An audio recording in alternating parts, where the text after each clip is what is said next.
সময় গরম গরম চায়ের সাথে একটু যদি মুড়ি মাখা হয় ভীষণই কিন্তু সুস্বাদু লাগে। চায়ের আড্ডাটা প্রায় জমে যায়। দেখো আজকে মুড়ি মাখবো। এখানে আছে টমেটো সস, শসা, কাঁচা লঙ্কা কুচি, আদা কুচি আর পেঁয়াজ কুচি।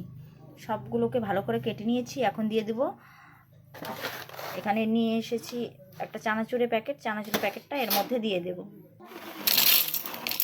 চানাচুরটা ঢেলে দিলাম। এখন সবগুলোকে মিক্স করে নেব। এইভাবে চানাচুর দিয়ে মুড়ি মাখলে ভীষণই কিন্তু সুস্বাদু হয় খেতে। তোমরাও বাড়িতে একবার ট্রাই করবে, ভীষণই ভালো লাগে। সবগুলোকে মাখিয়ে নিয়েছি। দেখো বেশ একটা চাটের মতন তৈরি হয়ে গেছে। এখন দেব মুড়ি, দিয়ে দিয়েছি বেশ খানিকটা মুড়ি। এখন সবগুলোকে ভালো করে মাখিয়ে নেব।